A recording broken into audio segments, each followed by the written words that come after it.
지금 무주택자 분들이라면 찬밥 더운밥 가릴 때가 아닙니다. 보시는 분들은 지금 현장으로 달려가셔야 될 것 같습니다. 네.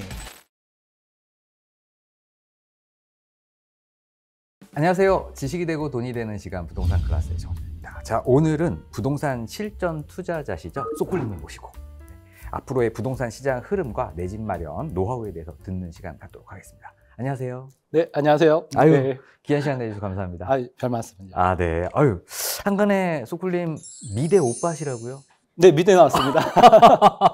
아, 뭔가 좀 예술적으로 보이세요. 네. 안경 태부터 네. 좀 다른 것 같아요. 네. 네. 소쿨님이라는 이런 닉네임을 가지신 이유가 있으세요?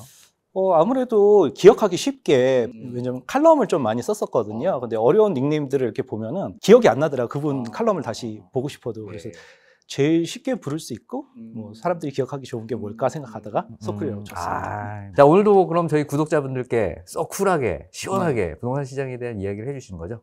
네, 핵심만 쿨하게 딱딱 찝어서 말씀드리겠습니다. 아, 감사합니다. 네. 자, 지금 현재 부동산 시장이 627 대책과 97 대책이 나와 있는 상황이에요. 네. 소쿨님은 지금 현재 부동산 시장 어떻게 진단하고 계세요? 작년부터 시작해서 작년 말에 굉장히 분위기가 안 좋았어요. 우리나라가 이제 계엄에다가 탄핵으로 해서 네. 올 초에 대부분의 부동산 전문가들이 2025년도는 상저하고다 이렇게 얘기했는데 네네. 저는 작년부터 계속 말씀드렸던 게 지금 수도권하고 서울은 굉장히 공급이 부족하고 사람들이 내 집 마련 수요의 열망은 강하다. 그래서 지금 기회가 왔을 때 굉장히 거래량이 떨어지고 사람들이 얼어붙었을 때 지금 공격적으로 내 집 마련을 하셔라 말씀을 드렸는데 굉장한 악플에 시달렸죠. 최근 토지거래 허가구역 확대 재지정에 대한 이야기가 또 나왔었는데 네. 이런 토지거래 허가구역 확대에 대한 얘기가 나오면서 최근에 막차 이게 좀 타려고 너도 나도 이게 성동 마포로 이렇게 투자하려고 했었던 이런 움직임도 있었다고 하더라고요. 특히 이제 지방분들이 서울에 전세 끼고 내 집 마련을 해놓고 싶어 하거든요. 지방은 지금 2001년도 이후 폭등 이후 폭락한 다음에 계속 그 하락을 경험하고 있고 아직도 반등을 못하고 마이너스인 곳들이 많아요. 그런데 반대로 서울은 강남 3구를 비롯해서 이제 마용성까지 엄청난 지금 상승을 하는 와중에 627 대책하고 97 공급 대책으로 잠깐 멈칫하고 있거든요. 네. 그래서 지방분들 입장에서는 서울에 내 집 마련 한 채 해놓으신 분들은 엄청난 자산 상승, 2배의 자산 상승을 보고 자기 자산은 점점 쪼그라들고 있어서 그 불안한 심리 때문에 서울에 뭐라도 하나 사고 싶다. 근데 토제 때문에 이제 강남 3구는 못 사니 마포하고 그 성동, 과천하고 분당 쪽까지 굉장히 많이 이제 매수를 하고 있는 상황입니다. 거기다가 이제 실수요자들까지 같이 이거 전세금이 폭등한 상황에서 나도 이거 이러다가 내 집 마련 못 하겠네 하면서 공격적으로 사고 있는 상황입니다. 네. 그럼 소쿨님이 보시기에 그럼 마포, 성동, 분당, 과천 토지거래 허가 구역 자체로 또 거대하게 또 묶일 가능성이 있나요? 당연히 있습니다. 이번에 포함될 거로 저는 생각을 했는데 정말요? 네. 다행히 포함이 안 됐기 때문에 내 집 마련을 하는 실수요자분들은 마포하고 성동은 유심히 보셔야 될 것 같고 그곳조차도 지금 올해 많이 올랐거든요. 강남은 2022년도 그 11월 하락부터 시작해서 지금 3년째 오르고 있거든요. 그런 상황에서 이제 강남은 너무 가격이 세니 이제 그 주변 한강 벨트인 마포, 용산, 성동이 오르는 상황에서 이렇게 강력한 대책들이 정권이 바뀌면서 계속 나오고 있는 겁니다. 그렇군요. 자, 그럼 이제 뭐 결국엔 저희 구독자분들이 좀 궁금하신 건 그래서 부동산 시장이 앞으로 어떻게 될 건데 뭐 이런 게 궁금하실 것 같아요. 올해 하반기랑 내년 부동산 시장 전망 좀 어떻게 보고 계세요? 지금 수요는 당연하게 서울 핵심 지역은 계속 증가하고 있습니다. 특히 강남권은 제가 이제 송파에 이사 와서 10년째 살고 있는데 이렇게 애들이 많은 동네가 없어요.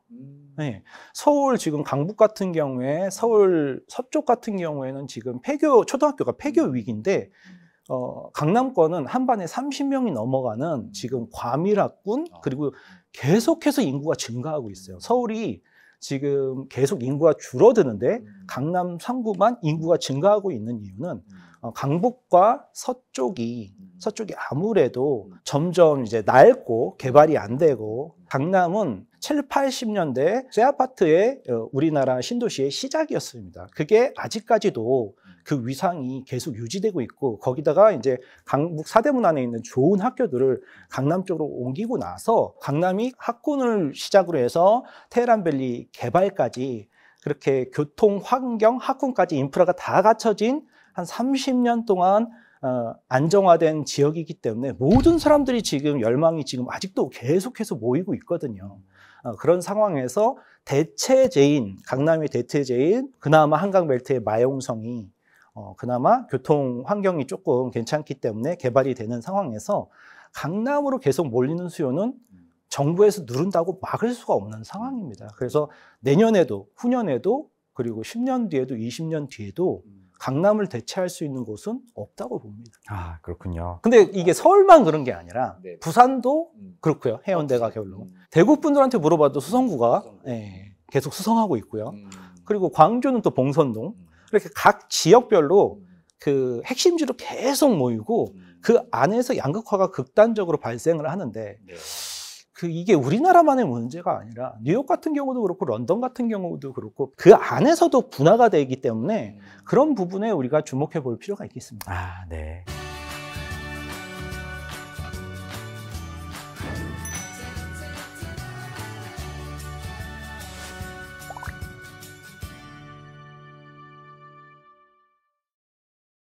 임대차 시장 한번 또 여쭤보고 싶은데 또 중요한 건 또 우리 집을 가지신 분도 있고 아직 못 가지셔서 이제 임차를 하시는 분들도 있을 것 같은데 지금 전세에서 월세 시장으로 이렇게 빠르게 변하고 있다고 하더라고요.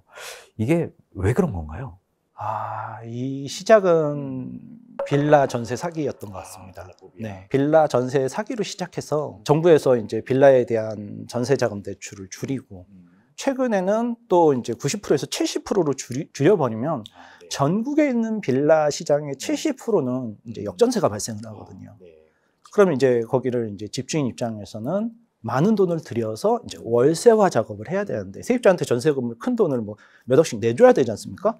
그러면은 그걸 감당 안 되는 대부분의 집주인들은 빌라를 팔고 거기에 들어오려는 세입자들은 또 전세 자금 대출이 안 되니까 최근에는 전세금이 좀 있으신 분들조차도 이제 아파트 쪽으로 가버리죠. 대규모 이동이 벌어지고 있어서 점점 빌라 시장은 세입자들도 안 들고 매매도 안 되고 하기 때문에 경매 물건이 지금 쏟아지고 있습니다. 네, 그래서 어려운 상황이 그쪽에서 발생된 게 이제 아파트까지 영향을 미친다.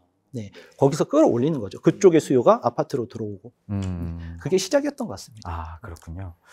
자, 그래서 이런 뭐 월세 시장이 고착화되고 뭐 수익형 부동산이 그러면 금리 인하 기조와 마찬가지로 조금 더 주목받을 거다 이런 이야기도 하시더라고요. 그래서 갭 투자보다는 앞으로 수익형 부동산이 낫다 이런 말씀을 하시는 분들 계신데 이런 부분 좀 어떻게 생각하세요?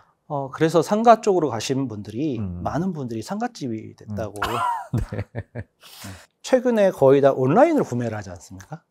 배송도 뭐 하루 만에 오고 다 온라인화가 되는 상황에서 상가가 다 무너지고 있기 때문에 이제 그쪽에 수익형 하셨던 분들이 이제 오피스텔이나 빌라 쪽으로 왔다가 또 빌라 전세 사기로 월세조차 안 들어오는 상황이고 그럼 이제 오피스텔조차도 주택으로 쳐버려서 이제 모든 이제 다주택자들이 집을 팔아갖고 이제 똘똘한 한 채로 옮겨 타는 상황에서 수익형 부동산은 아직은 시기는 아닌 것 같습니다. 아직은 아니다. 자, 혹시 뭐 소쿨님 같은 경우에는 뭐 갭 투자 말고 이런 수익형 부동산에 투자하신 뭐 사례가 좀 있으세요?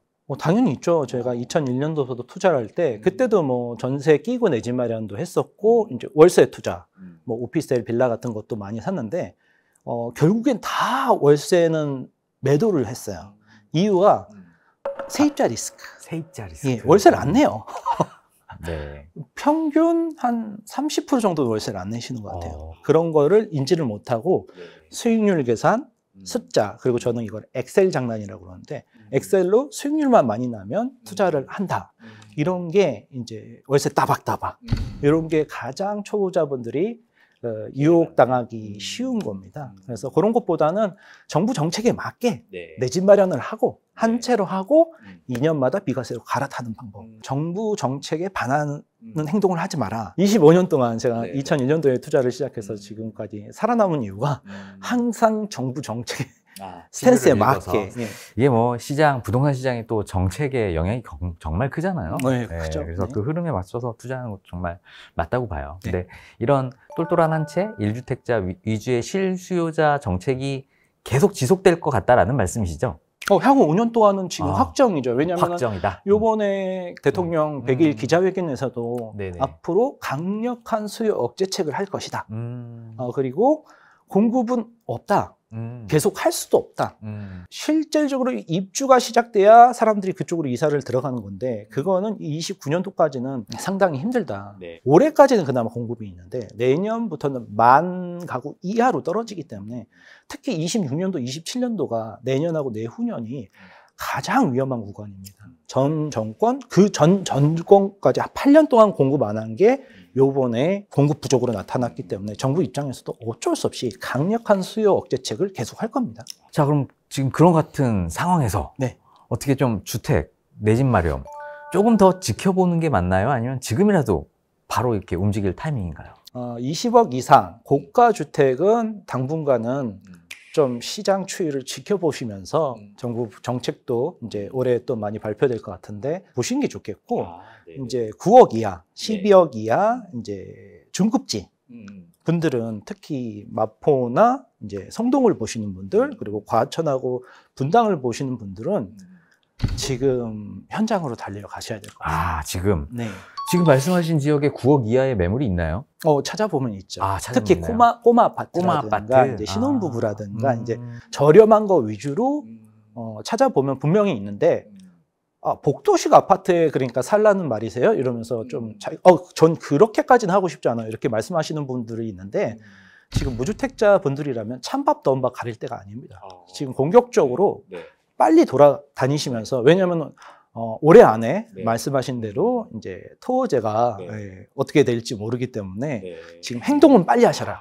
그리고 안 사셔도 좋아요. 거기서 옆에서 계약서 쓰시는 분들을 보시면 역사의 한복판에 본인이 계시는 거다. 이 현장에서 그 긴장감을 그리고 매도자가 그러니까 나는 팔아야 되죠. 그리고 매수자는 그러니까 저는 사야 되죠. 그런 그 많은 군상들의 욕망과 탐욕과 공포를 다 보셔야 됩니다. 네. 그게 이제 부동산은 인문학입니다. 그런가요? 네. 숫자 게임이 아니에요. 그리고 나서 데이터를 보면은 KB 부동산 데이터를 보면 그때 저 뜨거웠던 반응이 이렇게 공격적인 수직 그래프로 나타나는구나를 느끼게 됩니다. 네. 부동산 투자는 인문학. 네. 자, 그럼 소쿨님, 네. 그 무주택자, 네. 1주택자, 네. 다주택자 상황이 다를 것 같은데요. 다르죠. 그러면 좀 각각의 입장에 맞춰서 좋은 말씀 한번 부탁드릴게요. 무주택자는 보통 이제 사회 초년생들 아니면 신혼부부들 이분들은 저는 강북에 22년도 폭락 이후 안 오른 지역이 굉장히 많습니다. 네네. 노도강이라고 그러죠. 그런 쪽에 가서 이제 3억 이하 꼬마 아파트, 5억, 6억 이하 꼬마 아파트들 널렸습니다. 역세권의 대단지. 무조건 한 채를 사보면은 이제 금리가 뉴스에서 나오거나 KB에서 이렇게 뭐 시세가 뭐 등락이 이제 내 얘기가 되는 거죠. 기준금리가 낮아졌다. 그럼 내 대출 이자도 낮아지는 거 아니냐? 그럼 한 달에 90만 원 대출 이자 내던 거 60만 원으로 줄어드네? 이런 실질적인 나와 관련된 지식부터 공부해 나가시는 게 굉장히 중요하죠. 그래서 그런 무주택자분들은 한 채를 사보셔라. 그리고 이제 갈아타기 수요가 요즘 특히나 많죠. 결혼해서 이제 아기가 태어나면 바로 학군주로 이사 갑니다. 네. 그런 분들은 시황을 면밀히 보다가 자기 집을 비싸게 팔고 매수하는 집을 싸게 살려는 이런 가장 초보다운 발상을 벗어나셔야 됩니다. 그런가요? 예. 지금 같은 상승장에선 내 거를 조금 더 받고 그 갈아타는 데를 더 비싸게 사야 되니까 이런 장이 되게 어려운 장입니다. 이런 장은 제가 좀 자중하시면서 잘 시황을 추세를 지켜보셔라 이렇게 말씀을 드리는데 어쨌든 그런 갈아타는 수요분들도 매도에는 한 30%의 에너지만 쓰시면서 매수 작업에 70%, 80%의 에너지를 쓰면서 모든 부동산을 다 들어가 봐야 됩니다. 부동산의 특징이 장부 물건이라고 있어요. 현장에 나가 보면 부동산 사장님이 장부에만 써놓고 그 사이트에는 안 올리는 양타를 치기 위한. 예, 양타죠. 매수 양타. 매도자의 그 피를 받으려고 하는. 네, 본인이 그런 갖고 있는 양타 물건을 잡으시려면 모든 부동산이 다 들어갑니다. 자기 타겟 단지 한 10군데 단지 정도는 그 앞에 있는 부동산 한 30군데 정도는 다 들어가서 매수 작업. 내 전화번호 놔두고 오고 부동산 사장님과 커피 마시면서 이 동네 얘기, 그런 작업들을 면밀히 해놓으셔야 물건이 나왔을 때 그 목에 두르고 있던 OTP를 들고 가서 바로 계약금을 쓸 수 있는 그런 상황이 되는 거고, 이제 다주택자분들은 간단합니다.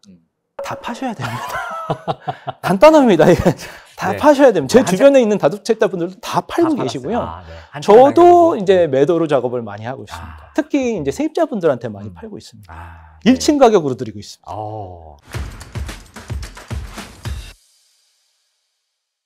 뭐 소클님은 지금 투자보다는 내 집 마련부터 먼저 해라 이런 주의시죠? 제가 해보니까 투자는 수익률은 높을지 몰라도 수익이 많지는 않았던 거가 첫 번째고, 두 번째는 이제 마음의 안정.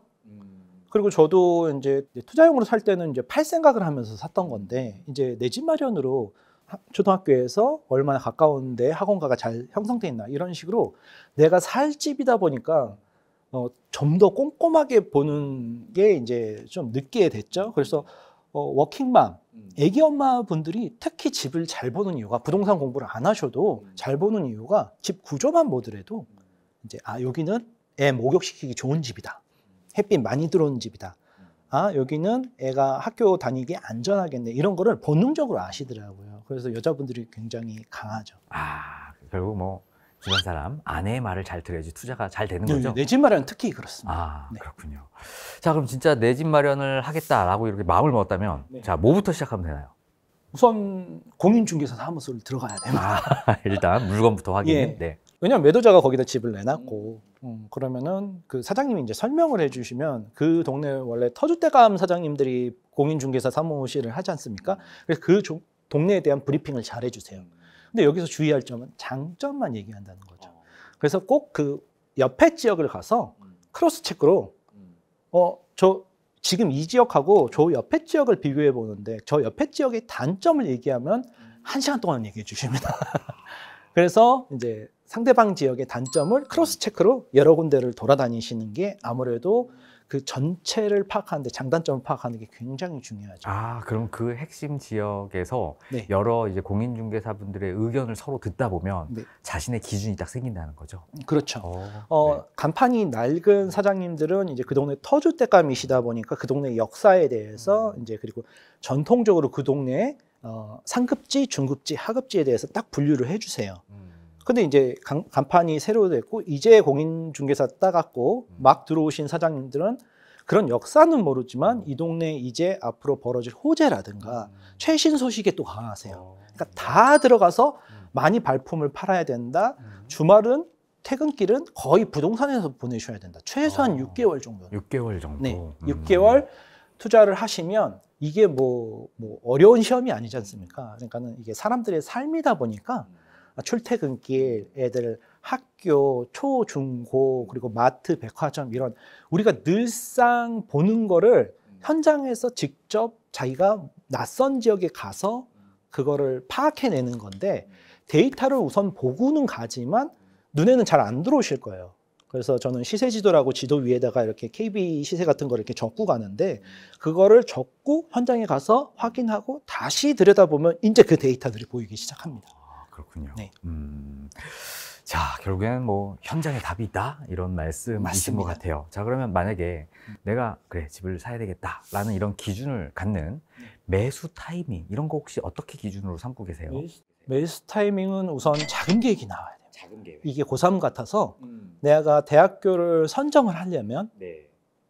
수능 점수가 나와야 됩니다. 내신도 나와야 돼요. 네, 네. 요 두 가지가 확보돼야 내 타이밍이 결정되는데, 사람들은 이제 금리가 그 저금리냐 고금리냐에 따라서 판단을 하시고, 아니면 공급량이 많다 적다 이렇게 판단을 하시는데, 수요 자체는 내가 매수를 해야 된다는 수요 자체는 내 개인 상황이 먼저입니다. 그래서 자금 계획이 먼저 나와야 되고, 내 감당 가능권의 아파트들이 이렇게 보이는데요. 보통 쉬운 선택을 합니다. 내 돈 안에서 내 월급이 이제 350이면 대출 이자는 내봤자 200. 원금 포함해서 150 이렇게 보시는데 저는 수능 점수를 높여서 더 좋은 대학교를 가라고 말씀을 많이 드립니다. 오히려 네. 조금 무리해서 무리를 해서 공부를 해라. 고3이 그 편안하게 대학교를 가면 그건 잘못된 거고 고3 때는 진짜 총력전을 다해서 목숨 걸고 공부해서 지금 너가 이 정도는 인서울인데 여기서 조금만 10점만 더 점수를 높이면 좋은 대학교 갈 수 있어. 이렇게 했을 때 지금도 하루에 5시간밖에 못 자요. 4시간밖에 못 자요. 근데 1년만 고생하고 나머지 인생 편안해지자. 그럼 또 이렇게 얘기하시는 분들이 있어요. 서울대 간다고 다 행복한 건 아니잖아요. 막 대학이 인생의 전부는 아니잖아요. 맞죠. 근데 확률상 좋은 대학교 그리고 그거보다 더 중요한 건 내가 어떤 하나의 그리고 우리 가족과 과문을 위해서 이사를 가는 거잖아요. 좋은 지역으로. 그런 거에 총력전을 다했을 때 그 얻는 보람 그런 것들까지 합해 보면은 충분히 그런 희생을 치를 가치가 있다고 생각합니다.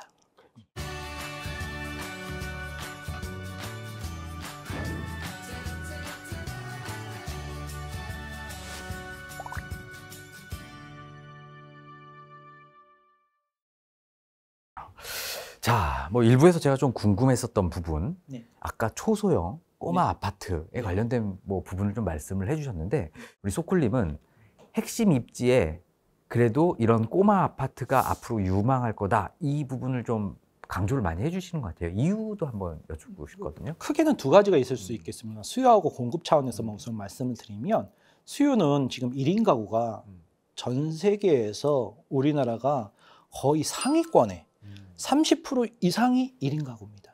근데 공급 측면에서 1인 가구를 위한 집을 짓느냐? 아파트만 말씀드립니다, 저는. 네.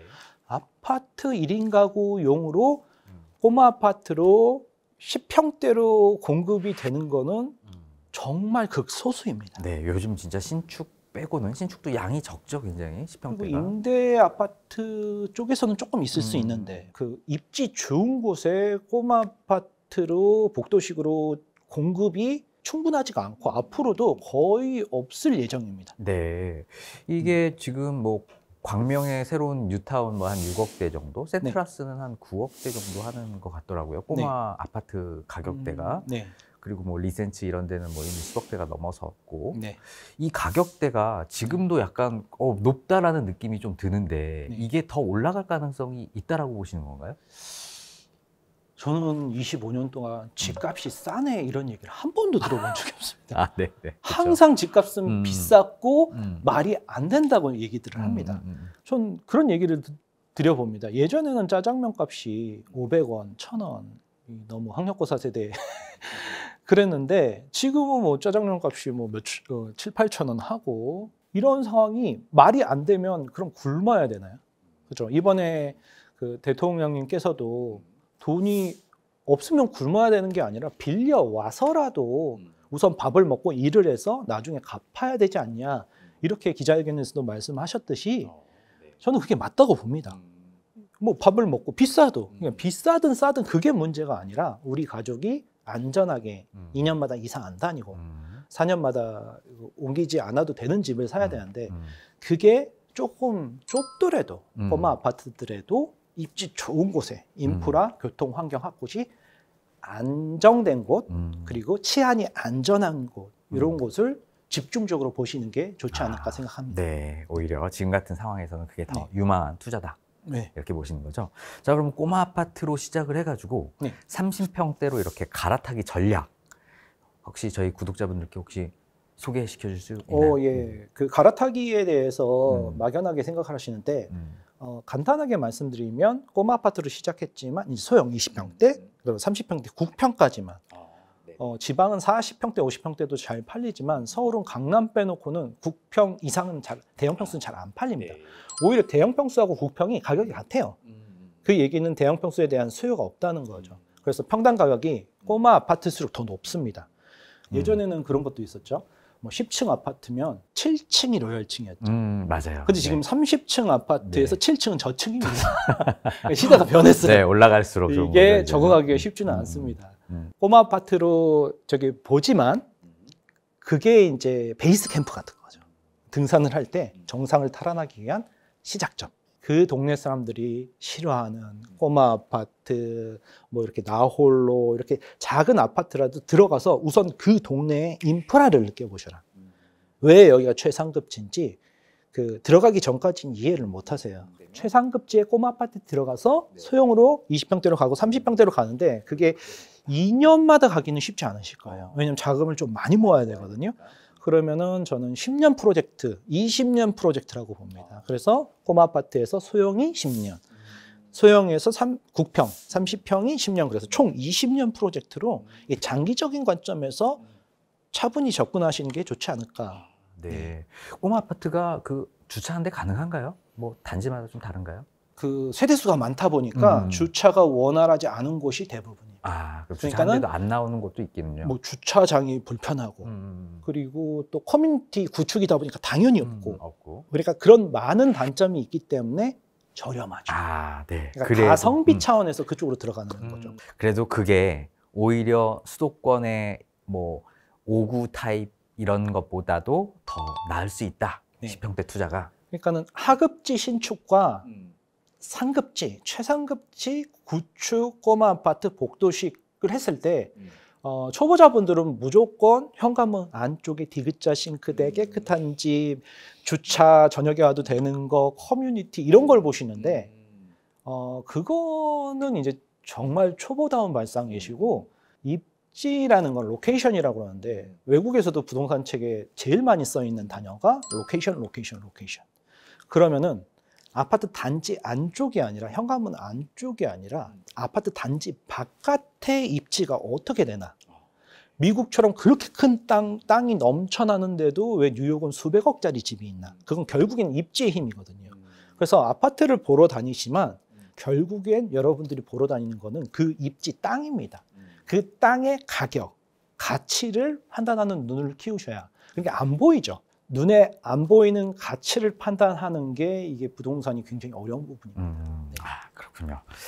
자, 소쿨님이 요즘에 혹시 주목하고 계시는 저희 구독자분들을 위해서 약간 단지나 지역 좀 한 몇 가지 조금 뭐 추천해 주실 만한 게 좀 있으실까요? 잠실. 그냥 제 책에도 나왔는데 이제 리센츠. 그냥 찍겠습니다. 네네. 잠실 쪽 보고 있고 이제 노원구 쪽. 사회 초년생들은 아마 강남 성구는 힘드실 거예요. 그래서 노원구 쪽에 6억 이하는 아주 많죠. 그쪽에서 신혼집을 시작해서 7호선 타고 이제 강남 쪽으로 소형 국평 이렇게 점점 방향성을 잡으시는 게 테크트리상 좋다. 네, 그리고 강동 쪽도 요즘 많이 올라가고 이제 하남 쪽, 경기도 쪽에서는 하남 쪽이 이제 9호선 들어가면 굉장히 좋아질 것으로 예상되고요. 하남하고 과천하고 분당까지 이렇게 보고 있습니다. 아, 그렇군요. 이 원래 분당도 굉장히 범위가 넓잖아요. 분당도 이제 학군지 쪽, 서현순회 쪽은 많이 올랐습니다. 네네. 최근에. 그래서 이제 그 학군지 쪽이 아닌 이제 야탑이나 미금 오리 쪽으로 조금 저렴한 쪽으로 꼼꼼하게 장부 물건을 잘 찾아보셔라 이렇게 말씀드립니다. 그러면 뭐 분당의 맨 위인 야탑과 네. 맨 아래인 오리 네. 만약에 투자하신다면 이 둘 중에 위가 좋나요? 아래가 좋나요? 아래쪽을 더 선호하죠. 아, 아래쪽을 좀 더 아래쪽을 선호한다. 선호하죠. 네. 네, 네, 아유 감사합니다. 좀 이런 게 좀 궁금했었어요. 네. 네.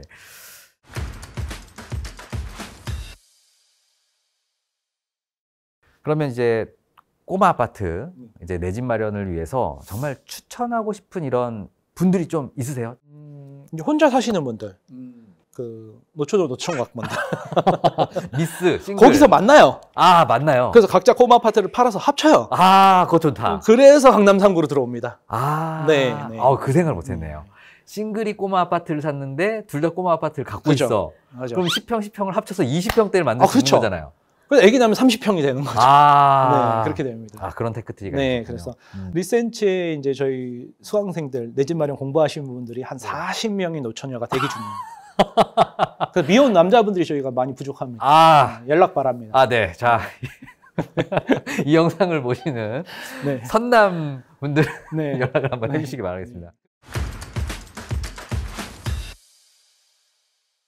소쿨님, 네. 소클님만의 부동산 투자 원칙 10가지가 있으시더라고요. 책에 있습니다. 저 그중에서 진짜 좀 가장 중요하다고 생각하는 3가지 정도만 소개 좀 부탁드릴게요. 네. 결국 같은 얘기인데 이제 부동산 투자는 사람들의 삶이다. 이게 인문학이다. 그러면 사람이 중요한 거구나 이렇게 생각을 많이들 하세요. 아니에요. 오히려 그 사람을 만드는 환경이 훨씬 중요합니다. 교통, 환경, 학군에서 환경은 이제 인프라라고 그러는데 인프라가 잘 갖춰진 지역, 평지. 제가 강북에서 평생을 산 남자분이 이제 부동산 공부를 내 집 마련 하시는데 자전거를 못 하신다는 거예요. 그래서 남자분들이 자전거 못 하기가 쉽지가 않은데 나이도 있으신데 그랬더니 자기네 동네는 언덕이라는 거예요. 서울에 언덕이 굉장히 많습니다. 그러면 서울 어디 평지에서 살았으면 분명히 자전거를 잘 타실 분인데 운동도 좋아하시고 근데 자전거를 못 타시는 게 아니라 안 타신 거죠. 그런 걸 봤을 때 사람은 환경이 사람을 만들어가는구나. 두 번째로는 이제 저는 팔 물건을 사지 말아라. 팔 물건 사지 말아라. 이 얘기를 처음에 공부할 때 25년 전에 초보 때도 봤어요. 근데 그걸 이해하는데 15년이 걸렸던 거예요. 네. 네. 아니 팔 물건을 왜 사지 말라는 거야? 사서 팔아서 차익을 먹어야지. 이게 전형적인 빈자 마인드입니다. 그런가요? 네. 그러니까 좋은 물건을 사는 게 아니라 자꾸 돈의 관점을 맞추는 거죠. 그 어떤 지역에서라도 부자분들한테 이거 사서 팔아서 이득을 먹으려고 사셨어요? 뭐 이렇게 물어보면 아니요. 전 여기를 믿었습니다. 이렇게들 대답을 하시더라고요. 그럼 여기 시세가 얼마입니까 요즘? 몰라요.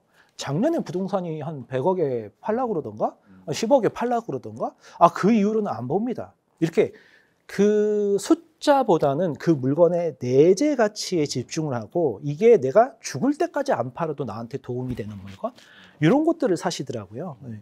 그런 부분이 중요하고 이제 세 번째로 말씀드릴 수 있는 거는 큰 태양 한 채라고 해서 내 집 마련.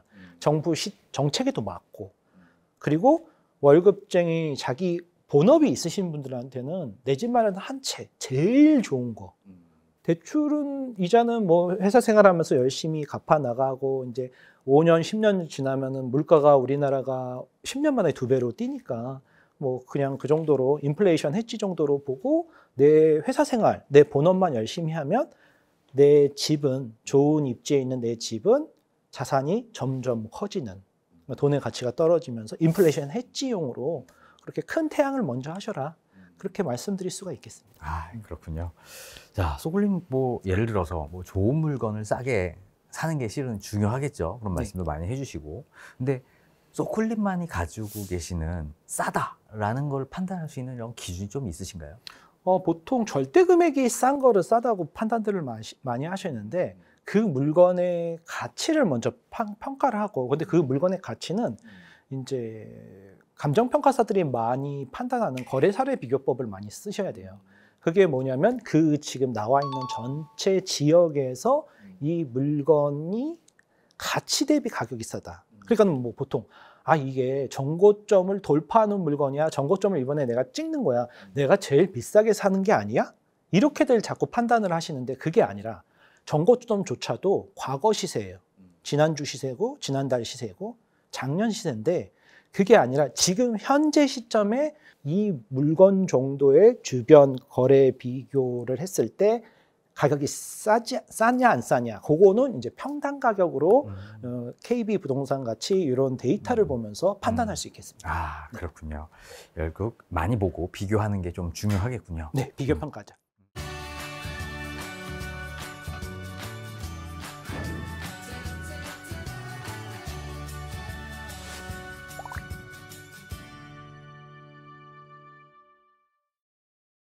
자, 소굴님이 만약에 입지를 딱 본다. 어떤 지역이라든지 단지의 입지를 볼 때 가장 먼저 확인하는 부분은 좀 어떤 부분이실까요? 이게 우리가 보는 게 보통 아파트 주거 시설이다 보니까 이제 교통, 환경, 학군으로 나눠 볼 수가 있잖아요. 그러면 이제 교통 같은 경우에는 실제로 현장에서는 전철 역세권인데 국평으로 가버릴수록 가격이 오히려 하락하는 경우가 있어요. 왜냐하면은 전철 역세권은 좀 이제 상가 지역이 있고 복잡한데 이제 국평 30평대는 이제 보통 이제 30대 후반에서 40대 아이 있는 가정들이 많이 매수를 해서 방 3개, 화장실 2개. 그분들이 원하는 거는 아무래도 초품화. 그래서 초품화가 아무래도 전철역에서 멀더라도 인기가 높아서 가격을 높게 형성하고 그리고 잘 거래가 되죠. 그래서 초품화 그리고 학원하고도 얼마나 가까운지, 그러니까 정확하게 얘기하면 횡단보도를 건너면 돼요. 네, 횡단보도를 하나 건널수록 가격이 팍팍 떨어지죠. 네, 초등학교 학원과 요게 주변에 있어야 국평은 가격대가 높고 거래가 잘 됩니다. 네, 그래서 평형대별로 다르게 보셔야 될 것 같고 교통은 그렇고 이제 교통에서 이제 제가 방송에서도 한 번도 얘기 안 하고 이제 책에도 살짝만 어떤 거를 이게 꿀팁을 하나 공개를 해드리면 네. 독점! 네네. 아끼던 건데 여기서 살짝 풀겠습니다. 대로하고 붙어 있어야 돼요. 대로? 네. 아파트 단지가. 예. 대로라고 하면 4차선 도로 정도 이상? 4차선은 서울에서는 작은 강남에서는 소로죠. 일단 8차선? 8차선. 네. 초보자들이 많이 간과하시는 게 진출입로예요. 비강남권의 강북이나 빌라들 한가운데 아파트 단지가 있거든요. 1000세대. 아무도 모릅니다. 대로하고 멀면.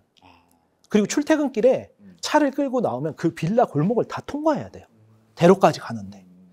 그거를 이제 큰 대로하고의 진출입로 그리고 접근성이라는 용어로 많이 표현하는데 로세권이라고 처음 들어보시죠? 로세권. 네. 네. 제가 만들었습니다.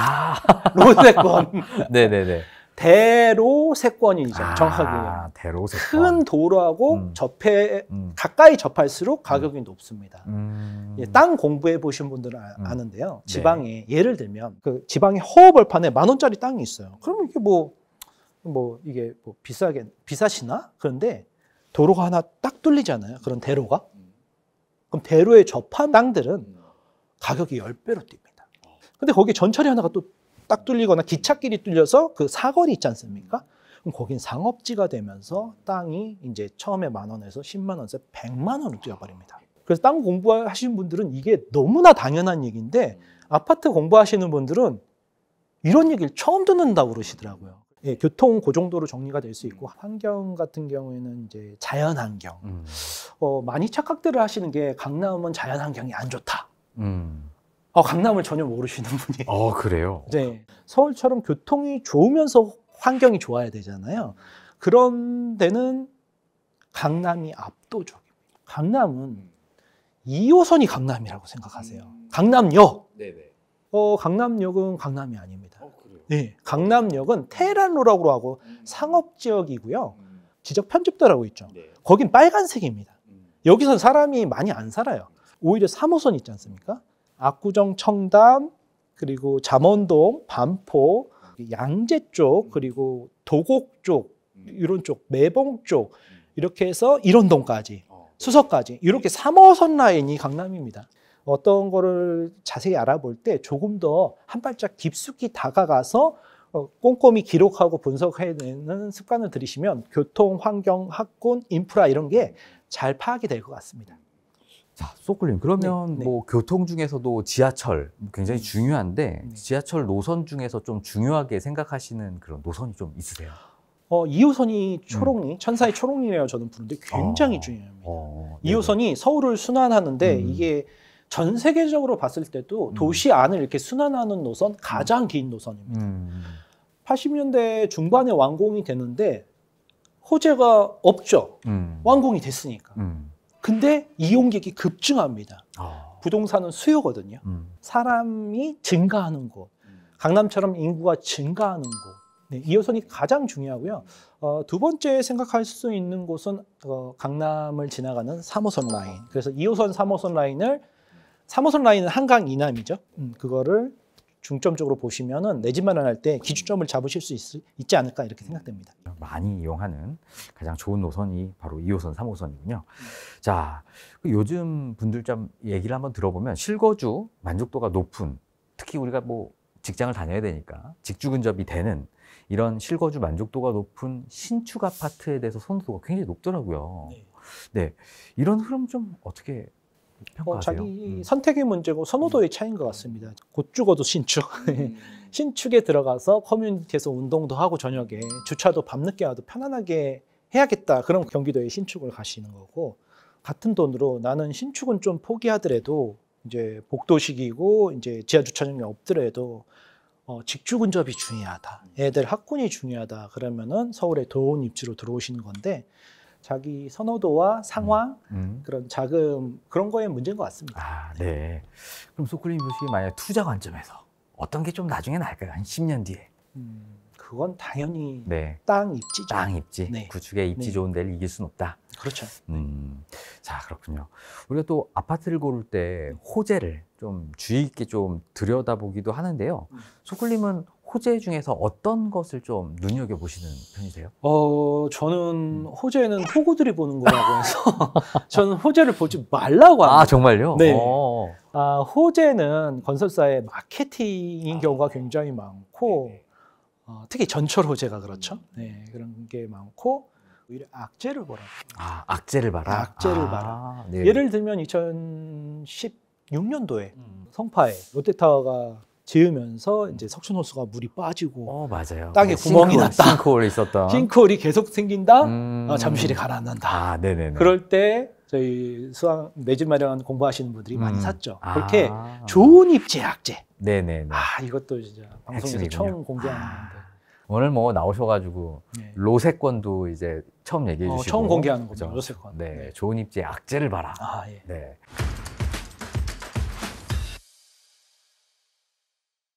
소쿨님 같은 경우 그러면 어느 시점에 엑시트하는 게 가장 좋다고 판단되세요? 그런 질문도 많이 받는데요. 팔고 나와야 된다는 것 자체가 그 동네를 안 믿는 거거든요. 그게 아까 전에 말씀드린 팔 물건을 사지 말아라. 이제 워렌 버핏 주식 전문 투자가였던 그 워렌 버핏의 그 원칙인데 부동산에도 정확하게 이게 적용이 됩니다. 정말 강남의 부자분들을 만나 보면은 팔려고 사질 않습니다. 네, 그 동네를 믿고 오히려 이건 또 많이 놀라실 텐데 자기가 산 물건이 자기가 산 가격보다 하락하길 바랍니다. 강남 전체가 하락하길 바라는 게 아니라 내가 옛날에 사서 압구정을 10억에 사서 40억에 올랐는데 세금 때문에 30억으로 떨어져야지 이게 아니라 이건 기본이고요. 예를 들면 10억에 산 것도 9억으로 하락했으면 하는 마음이 대부분 7, 80%를 갖고 있습니다. 첫 번째는 우리 아들 하나 더 사주려고. 우리 딸 하나 더 사주려고 내가 10억에 샀어도 40억이 됐어도 9억, 8억으로 떨어지길 원해요. 그리고 이제 두 번째가 정말로 이제 아마 오늘부터 이 얘기를 들으면은 내가 빈자 마인드로 살아왔구나 생각하실 텐데 어차피 안 팔 거니까. 하락해도 상관없죠. 어차피 안 팔 거니까 네. 상관없다. 네. 하락해서 세금이 적게 나오는 게 좋죠. 우리 아들, 딸 하나씩 더 사주는 게 좋죠. 대부분 이렇게 얘기합니다. 알겠습니다. 자, 뭐 입지가 정말 부동산의 모든 걸 좌우한다라는 이런 생각이 또 한번 불끈 드는데요. 자, 우리 뭐 소클님 여태까지 진짜 아낌없이 이렇게 좀 나눠 주셨어요. 많이 아깝습니다. 네. 또 이렇게 또 비워야 또 채울 수가 있는 거니까 우리 뭐 소클님 또 충분히 채우실 수 있을 거라고 생각하고 저희 구독자분들 내 집 마련을 좀 앞두신 분들에게 그래도 한번 좋은 말씀 한번 부탁드릴게요. 이게 두려움이 굉장히 큽니다. 돈이 없어 막 이렇게 명분을 찾는데 그거는 겉에 방패막이용이고 실제로 그 방패막이를 걷어보면 두려움이 가장 큽니다. 그래서 내 집 마련은 내가 사는 곳을 그냥 단순히 포장이사에서 이쪽으로 이사 가는 개념이 아니라 내 삶의 터전, 우리 애 학교가 바뀌고 가문이 바뀌는 내용이기 때문에 이 영역 본능을 갖고 있는 우리 사람도 동물이다 보니까 그 영역을 떠나는 게 굉장히 고통스럽습니다. 그래서 쉬운 선택이 아니라 어려운 선택을 매번 하셔야 되고 대출에 대한 두려움, 부동산 문 열고 들어가는 거에 대한 두려움, 그리고 내가 만약에 회사에서 잘리면 이 대출 이자를 어떻게 낼까? 이제 막연한 거에 대한 두려움을 극복하셔라. 이게 어려운 선택을 할수록 나머지 인생과 우리 아이의 인생은 쉬워지지 않을까 이렇게 판단합니다. 네, 감사합니다. 할 수 있습니다. 화이팅! 자, 오늘은 부동산 실전 투자자 소쿨님을 모시고요. 앞으로의 부동산 시장과 그리고 내 집 마련에 대한 다양한 인사이트를 들어보는 시간 가졌습니다. 오늘 바쁜 시간 이렇게 내주셔서 너무 감사드리고요. 별말씀. 자, 오늘 영상이 좋으셨다면 구독, 좋아요, 알림 설정 부탁드리고요. 지식이 되고 돈이 되는 부동산 클래스는 다음에도 더욱 좋은 영상으로 찾아뵙겠습니다. 감사합니다. 감사합니다.